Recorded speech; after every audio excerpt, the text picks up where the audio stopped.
A traição mais dolorosa não vem de um inimigo declarado, mas de quem compartilha o nosso sangue. Nesta história, o brilho de um diamante se torna a lente que revela a podridão no coração de uma família. O que era para ser o momento mais feliz da vida de Alana transformou-se em um espetáculo de humilhação orquestrado por sua própria irmã, Isadora. Mas o que Isadora não sabia é que o silêncio de um homem ferido pode ser muito mais caro do que qualquer joia de vitrine. Prepare-se para ver como a arrogância pode desmoronar um império de aparências em questão de horas. Antes de começarmos essa história incrível, não se esqueça de curtir o vídeo, se inscrever no canal e contar pra gente nos comentários de onde você está ouvindo essa história. O ar de Itapema estava carregado com aquela umidade salgada que sempre precedia uma tempestade de verão. Eu sentia o suor frio colando a blusa, de seda nas minhas costas enquanto subíamos o elevador panorâmico do prédio de luxo onde minha mãe morava. Ao meu lado, Otávio segurava minha mão com uma firmeza que, naquele momento, era a única coisa que me impedia de desmoronar. Ele não era um homem de grandes posses herdadas ou de sobrenomes que estampavam colunas sociais de Florianópolis, mas era o homem que havia reconstruído meu conceito de segurança tijolo por tijolo. No meu dedo, canelar esquerdo, o pequeno solitário de ouro branco parecia pesar toneladas, não pelo tamanho da pedra, mas pelo que ele representava. 3 anos de economias, planos traçados em guardanapos de cafeteria e um amor que não precisava de holofotes. "Você está linda, Alana", Otávio sussurrou, percebendo meu nervosismo. "Não deixe que o brilho daquele apartamento apague o nosso." Eu sorri, mas era um sorriso tenso. Conhecia bem o terreno, que estava prestes a pisar. A cobertura da minha mãe era um monumento à ostentação, decorada quase inteiramente sob o comando da minha irmã mais velha, Isadora. Para Isadora, a vida era uma vitrine de joalheria no balneário Camboriú. Se não fosse caro, não tinha valor.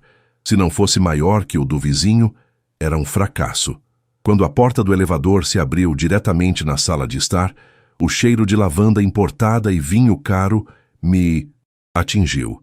Minha mãe, Dona Helena, estava sentada em uma poltrona de veludo, enquanto Isadora desfilava pelo ambiente com uma taça de cristal na mão.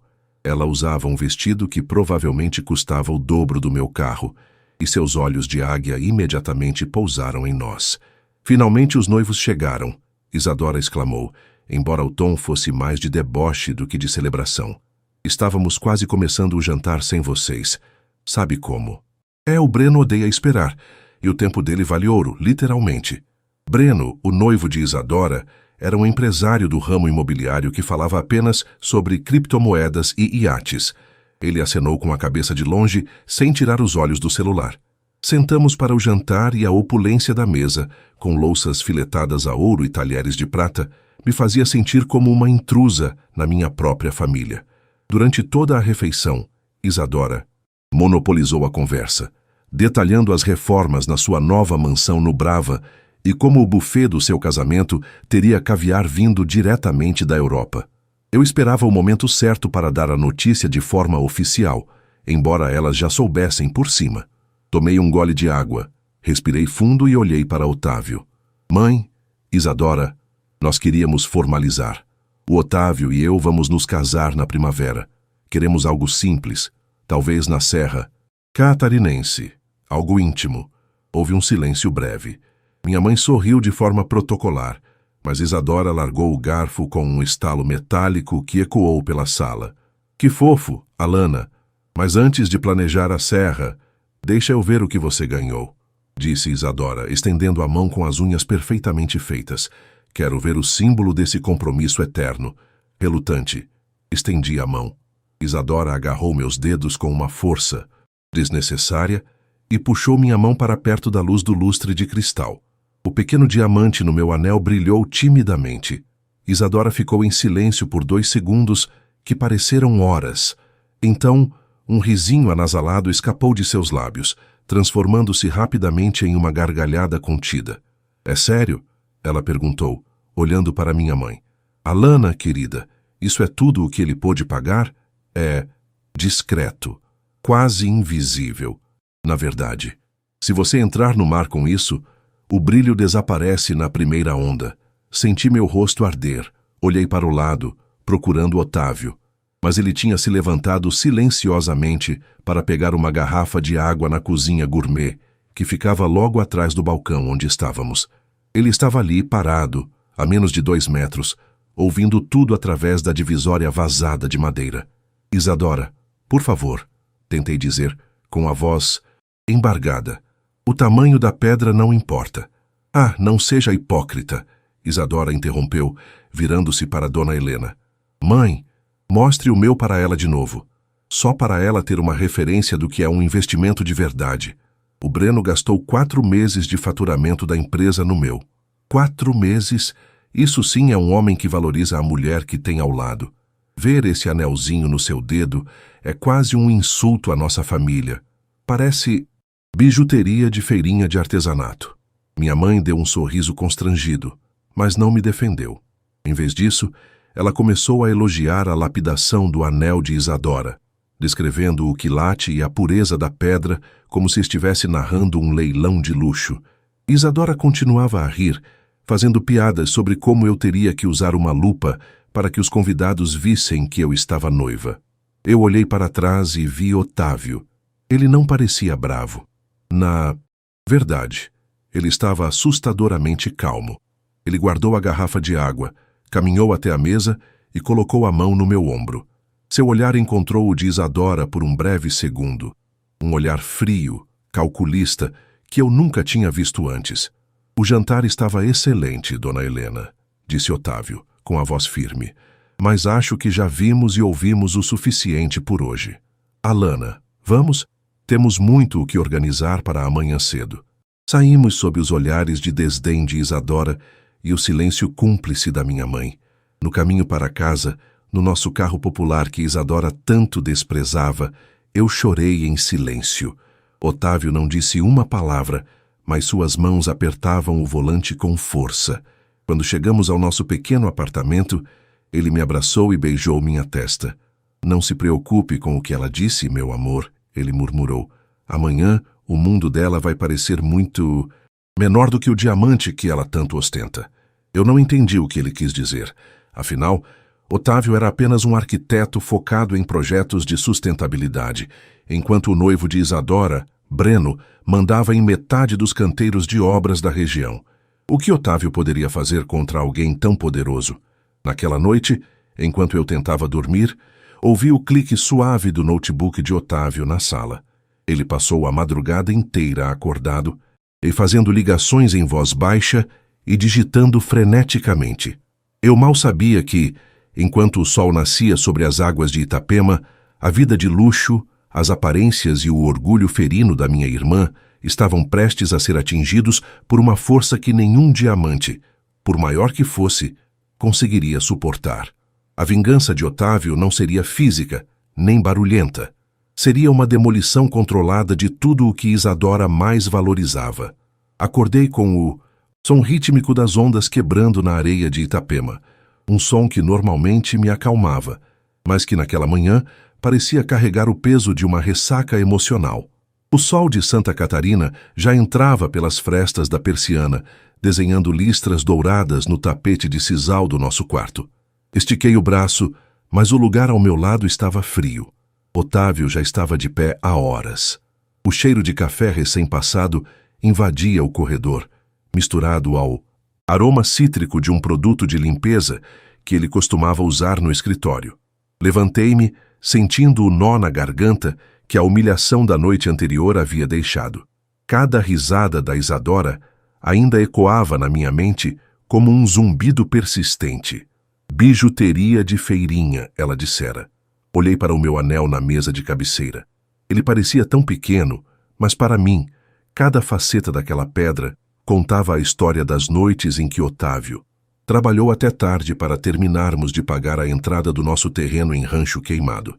Encontrei-o na cozinha, cercado por plantas arquitetônicas e 2 telas de monitor ligadas.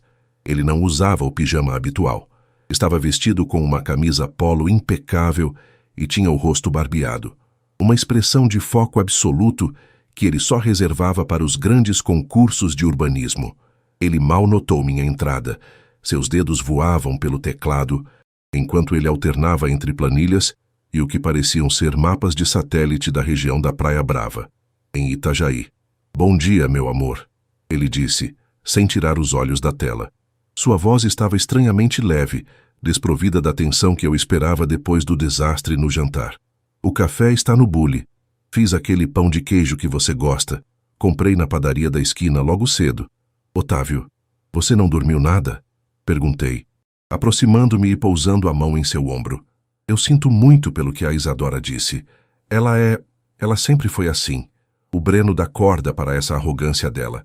Não queria que você se sentisse diminuído." Otávio finalmente parou o que estava fazendo e se virou para mim. Ele pegou minhas mãos e as beijou. "Alana, eu nunca me sentiria diminuído por alguém que mede o valor de um ser humano pela quilatagem de um mineral. Mas há uma coisa que a Isadora e o Breno esqueceram. Em Santa Catarina, o mercado imobiliário é um oceano de tubarões, e eu conheço bem as correntes. Lembra que eu prestei consultoria ambiental para a nova regulamentação das áreas de preservação na orla?" Eu assenti, confusa. Otávio era um arquiteto respeitado, mas sempre muito ético e discreto.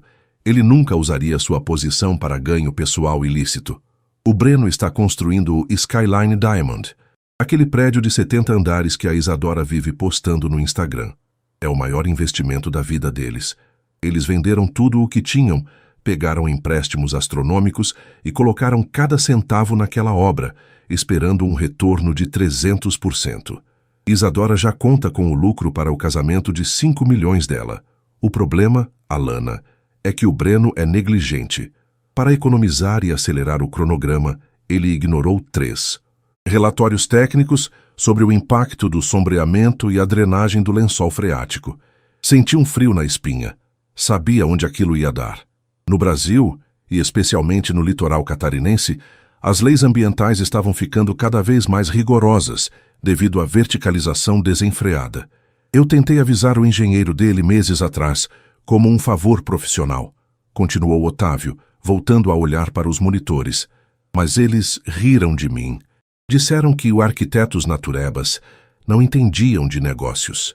Ontem, quando sua irmã humilhou o nosso esforço e desdenhou do meu trabalho, ela me lembrou de algo importante.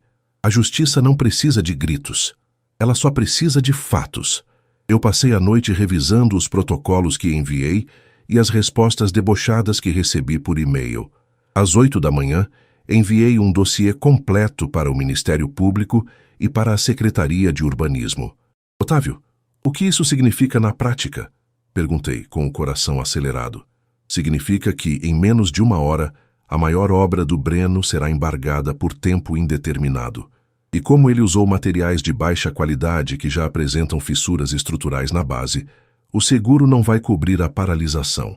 O janelo de 4 meses de salário que a Isadora tanto ostenta, provavelmente será a única coisa de valor que restará a ela para pagar as multas contratuais que virão." Eu fiquei sem fôlego. O silêncio da nossa cozinha era apenas interrompido pelo bip constante de notificações no celular do Otávio. Ele tinha razão. O mundo deles era feito de aparências, e ele acabara de puxar o tapete de veludo sob seus pés. Não demorou muito para o caos começar. Por volta das 10h30, meu celular começou a vibrar freneticamente. Era Isadora. Recusei a primeira chamada. Depois a segunda. Na terceira, Otávio me olhou e assentiu. Atendi no viva-vozes. "Alana!" A voz da minha irmã era pura histeria. Eu conseguia ouvir o som de vento e buzinas ao fundo. Ela devia estar no canteiro de obras. "Alana, você não tem noção do que está acontecendo. A polícia está aqui. Fiscais da prefeitura, todo mundo. Eles pararam tudo. Estão dizendo que a estrutura é perigosa e que houve fraude nos relatórios ambientais. O Breno está surtando." Ele gritou com o oficial e quase foi preso. "A gente vai perder tudo, Alana. Os investidores já estão ligando, pedindo o dinheiro de volta." "Sinto muito, Isadora", eu disse, mantendo a voz o mais calma possível, embora minhas mãos tremessem. "Mas o que eu posso fazer?" "Fala com o Otávio", ela berrou, e eu podia imaginar as lágrimas borrando a maquiagem cara dela. "Ele conhece as pessoas da secretaria. Ele sabe como essas coisas funcionam. Pede para ele interceder, para dizer que foi um erro. Se essa obra não continuar, A nossa casa vai a leilão em 30 dias. O meu anel, eu vou ter que empenhar o meu anel para pagar os advogados iniciais. Alana, por favor, somos família. Olhei para Otávio. Ele estava bebendo seu café com uma calma quase transcendental. Ele apenas balançou a cabeça negativamente. Isadora, eu disse, sentindo uma estranha mistura de tristeza e alívio. O Otávio não pode fazer nada. Ele é apenas um arquiteto simples, lembra? Alguém que só consegue comprar bijuteria de feirinha. Acho melhor você desligar e tentar salvar o que sobrou da sua dignidade. Desliguei antes que ela pudesse responder. O silêncio que se seguiu foi profundo. Olhei para o pequeno diamante no meu dedo. Ele brilhava sob a luz do sol catarinense com uma pureza que eu nunca tinha notado antes. Ele não representava o status, mas a integridade de um homem que sabia que o verdadeiro valor de uma vida não se mede pelo que se exibe, mas pelo que se constrói sobre rocha firme. Isso foi só o começo, murmurou Otávio, fechando o notebook. Agora vamos ver como a sua mãe reage quando descobrir que o genro de ouro dela é, na verdade, um castelo de cartas preste a desabar. A chuva fina que caía sobre a BR-101, naquela tarde de terça-feira, parecia lavar a alma da cidade. Mas para a minha família, ela apenas trazia o cheiro de terra molhada e derrota. Eu dirigia devagar, observando os limpadores de para-brisa em um vai-vem hipnótico. Ao meu lado, o banco do passageiro estava vazio, mas o peso do que Otávio havia desencadeado preenchia todo o espaço do carro. Ele tinha ido para o escritório resolver os detalhes finais de um projeto em Joinville, deixando-me a tarefa ingrata de enfrentar os escombros emocionais da nossa família. Meu destino era, novamente, a cobertura da minha mãe. Mas desta vez, não havia convite para jantar, apenas mensagens de texto desesperadas que faziam o celular vibrar no console central como um besouro furioso. Estacionei na vaga de visitantes e respirei fundo. O prédio, um dos mais imponentes de Itapema, parecia estranhamente silencioso. Quando o elevador abriu, não senti o perfume de lavanda de sempre. O ar estava impregnado com o cheiro acre de cigarro. Minha mãe, Dona Helena, voltara a fumar depois de 10 anos de abstinência. Cruzei a sala de estar, onde as cortinas de linho estavam fechadas, mergulhando o ambiente em uma penumbra fúnebre. Sobre a mesa de jantar, onde dias antes eu fora humilhada, não havia louças de ouro, apenas pilhas de papéis, notificações judiciais e garrafas de água mineral pela metade. Isadora estava jogada no sofá de couro italiano, o mesmo que ela escolhera para ostentar sua superioridade. Seus olhos estavam inchados, a pele pálida e os cabelos, sempre perfeitamente alinhados, estavam presos em um coque desleixado. Ela não usava o anel de noivado. Quando me viu, ela não gritou. Sua voz saiu como um sussurro rouco, desprovido de qualquer traço daquela arrogância cortante. O Breno sumiu, Alana. Ele simplesmente pegou o carro de madrugada e não atende mais às ligações.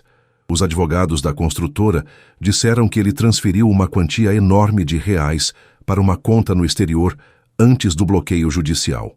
Ele me deixou aqui, com as dívidas, com o nome sujo e com a vergonha. Sentei-me na poltrona à frente dela. Eu esperava sentir um prazer vingativo, uma satisfação ácida ao vê-la cair. Mas o que senti foi uma melancolia profunda. Era o luto pela irmã que eu achei que tinha, mas que nunca existiu de verdade além das aparências. Minha mãe saiu da cozinha, segurando um cinzeiro de cristal. Alana, você precisa falar com o Otávio, minha mãe disse, a voz trêmula. Descobrimos que a prefeitura não apenas embargou a obra, eles estão pedindo a demolição parcial dos 3 primeiros andares por risco estrutural. O Breno usou a nossa casa como garantia para um dos empréstimos.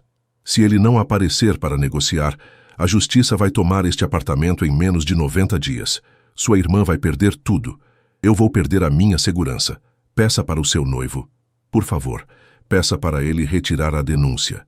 Para ele usar a influência dele e dizer que os cálculos estavam certos. Mãe, os cálculos não estavam certos, respondi, mantendo o tom de voz firme, embora meu coração estivesse acelerado. O Otávio não inventou as rachaduras na base do prédio, nem o desvio do lençol freático. Ele apenas deu voz à verdade que o Breno tentou enterrar com dinheiro e suborno. Se ele retirasse a denúncia agora, ele estaria sendo cúmplice de uma tragédia anunciada. Vocês já imaginaram se aquele prédio caísse com centenas de famílias dentro? Isadora soltou uma risada amarga, que logo se transformou em um soluço seco. Famílias? Quem se importa com isso agora, Alana? Eu estou falando da minha vida, do meu casamento. O buffet cancelou o contrato hoje cedo porque o pagamento da última parcela voltou por falta de fundos. Minhas amigas do clube estão comentando no grupo do WhatsApp, rindo pelas minhas costas, dizendo que eu fui enganada por um golpista de luxo. Aquele anel, aquele maldito anel de 4 meses de salário, eu levei num avaliador hoje, de manhã. Sabe o que ele disse? Ela fez uma pausa, os olhos fixos no nada, enquanto uma lágrima solitária corria pelo seu rosto. Ele disse que o diamante era sintético, uma imitação de alta qualidade, mas uma imitação. Vale menos do que o seu, Alana. Vale menos do que essa bijuteria de feirinha que eu tanto fiz questão de diminuir. O Breno nunca gastou 4 meses de faturamento comigo. Ele gastou o mínimo possível para manter a fachada enquanto usava o meu nome para assinar contratos fraudulentos. O silêncio que se seguiu foi pesado como chumbo. Olhei para a minha irmã e vi uma estranha. Alguém que construiu toda a sua identidade sobre um alicerce de areia movediça e agora estava afundando sem ter onde se segurar.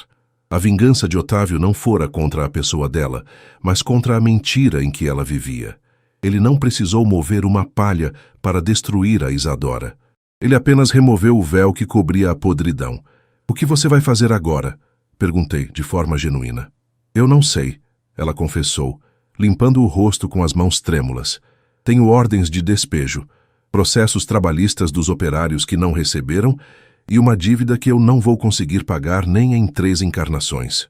O Breno me destruiu, Alana. Ele me usou como o acessório mais caro dele e depois me descartou como lixo quando a conta chegou. Nesse momento, meu celular tocou. Era Otávio. Saí para a sacada para atender, sentindo o vento frio do mar bater no meu rosto. "Oi, meu amor", ele disse, com aquela voz que sempre me transmitia paz. "Como estão as coisas por aí?" Eu acabei de receber a confirmação. A auditoria independente confirmou todas as nossas suspeitas. O prédio será condenado. E tem mais. A Polícia Civil emitiu um mandado de busca contra o Breno. Eles acharam indícios de lavagem de dinheiro em um dos terrenos dele, no norte da ilha. Ele fugiu, Otávio, eu disse, olhando para as luzes da cidade começando a se acender. Ele deixou a Isadora com todo o prejuízo. Eu imaginei que ele faria isso. Homens como ele não têm raízes, apenas interesses. Mas escute, Alana, eu não fiz isso só por vingança. Eu fiz porque a impunidade deles estava sufocando o nosso futuro. Agora, é com o que eu recebi de bonificação pela consultoria técnica que o Ministério Público me pediu para liderar nesse caso. Nós vamos poder comprar aquele terreno na Serra Catarinense à vista, sem dívidas, sem mentiras. Desliguei o telefone e olhei para dentro da sala.